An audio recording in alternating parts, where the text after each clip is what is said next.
pincelada forte quando acorda, é isso que toda mulher merece. Toda vez que vai começar um filme adulto, os atores têm que usar um segredinho para que eles consigam ficar horas filmando sem cair a correia. Gente, vocês não têm noção. Não importa se você tem 45 ou mais de 60 anos. Basta usar esse truque caseiro para deixar a peça firme e robusta 30, 40 minutos, fazendo sem parar. E melhor ainda, sem precisar tomar nenhum remédio, sabe? Isso acontece porque esse truque natural age destruindo a verdadeira causa do pitola mole, algo que está presente em 98% dos homens que sofrem com falta de potência. E depois disso, a peça volta a ficar que nem ferro sempre que quiser, deixando qualquer novinho de 20 anos no chinelo. Ele mudou muito rápido. Em 3 semanas, ele saiu de um velho da borracha fraca para um coroa potente. Entre 4 paredes, ele não estava marcando presença. Já tinha até pensado em trocar ele por outro, mas depois dessa mudança, eu que não tô aguentando ele quer toda hora. Então, se você é homem hétero e está ouvindo isso, só diga uma coisa: experimenta, porque tua mulher vai se apaixonar de novo por você. E bom, como não sou médica, para acabar não falando besteira aqui, vou deixar o vídeo da doutora ensinando a fazer. É grátis, rápido e sem anúncios. Ontem a doutora estava cobrando 200 apenas pelo acesso a esse vídeo e hoje está de graça apenas para os 10 primeiros. Então aproveita antes que ela comece a cobrar de novo. Mas ó, assiste sozinho, viu? Porque tem cenas quentes. Só clique se você realmente quer recuperar a potência e garantir que a patroa nunca pule a cerca. Porque se você continuar adiando, pode ter certeza que tem outros homens tentando dar à sua esposa aquilo que você não consegue.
I'm going to tell you something it took me years to understand.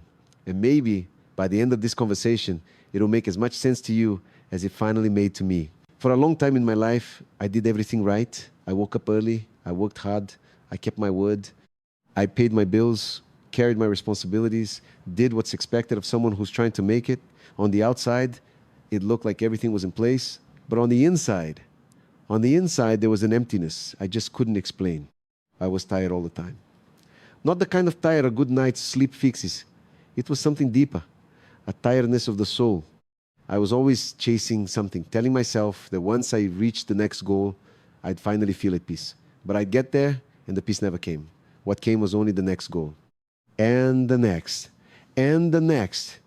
It was like climbing a staircase that never ended without ever stopping to ask if it was even the right staircase to begin with. Let me be honest with you about where I was. I had confused movement with direction. I was busy every single moment, but I wasn't going anywhere that actually mattered. I woke up reacting. I went to sleep reacting. I spent entire days putting out fires, answering to what everyone else wanted, living on autopilot. And in the few quiet moments when the house went still and it was just me and myself, I felt deep down that I was living someone else's life, a life that looked right on paper, but had nothing to do with who I really was. And what did I do with that discomfort? I blamed everything out there. I blamed time, which was never enough. I blamed circumstances, which were never in my favor. I blamed people who never understood. I blamed luck, which always seemed to smile on everyone but me. It was always something on the outside holding my life back. Always an external villain, always an excuse, ready to go. Until one day, something happened. It wasn't anything big. It wasn't a tragedy, and it wasn't a miracle. It was just a silence that lasted a little longer than usual. I was sitting there, alone, and out of nowhere, a question came to me, a question I'd never had the courage to ask. It was simple. If I keep going exactly as I am today, making exactly the same choices, do I actually want to end up where this path leads? And the answer, deep down, was no. A no that hurt. But an honest no, and in that same instant, a second realization hit me. And that one was the hardest to swallow. I realized that the one thing all my problems had in common was me. It wasn't the circumstances. It wasn't the people. It wasn't luck. It was the way I thought, the way I chose, the way I treated myself on the inside every single day without even noticing. That might sound like a harsh thing to realize, and it is. But it was at the same time the most freeing moment of my life. Because if the problem were only out there, I'd be a prisoner of the outside world forever. But if part of the problem was in me, then part of the solution was in me too. And for the first time in a long time, I felt like I had some power over my own life. That was the beginning. Not of some dramatic change from the outside in, but of a quiet shift from the inside out. The first thing I changed wasn't my routine. It wasn't my job. It wasn't anything out there. It was the conversation I was having with myself. Because I noticed something frightening. I spent the whole day sabotaging myself on the inside, beating myself up over everything, shrinking myself with every mistake, comparing myself to everyone all the time. The voice that lived in my head was the voice of someone who didn't like me, and I kept listening to that voice as if it were the truth. So I asked myself another question: would I talk to someone I love the way I talk to myself? And the answer was never. Not in a million years. I would never treat a friend, a child, someone dear to me with the harshness I treated myself with every day. And right there, I understood that you can't build a big life while you're tearing yourself down on the inside. So I started to change that, slowly, not overnight. Every time that harsh voice showed up, I'd catch it, breathe, and trade it for a voice that was firmer and kinder. It wasn't some nice self-help slogan. It was practice, repetition, day after day. At first, it even felt forced. But over time, it became natural. And something I didn't expect happened. When I changed the way I spoke to myself, I changed the way I acted. Someone who treats himself with respect starts making more dignified choices. That was the first choice. And it opened the door to all the others. Now, I have to be honest with you about something.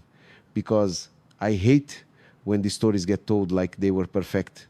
It wasn't a straight line. I slipped many times. There were days the old voice came back full force. There were weeks I gave up on everything I'd started and went right back to autopilot. There were moments I looked back and thought, it's no use, this is just who I am. But that's where I learned the most important lesson of all. What changes a life isn't never falling. It's the speed with which you get back up. It's not about being perfect. It's about being stubborn in the right direction. Every time I fell and came back, I came back a little faster. And that maybe was the real turning point. I stopped demanding perfection from myself, and I simply refused to quit. The second choice was a stranger one for me. I decided to slow down. For someone addicted to being busy, stopping felt like a waste. It felt like laziness. It felt like falling behind.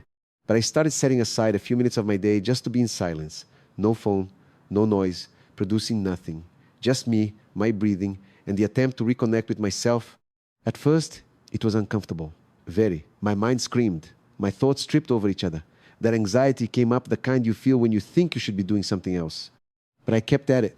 And over time, in that silence, something began to settle. The waters that were always stirred up started to calm. And when the water settles, you can finally see the bottom. It was there, in that space, that I found something I had lost without even noticing.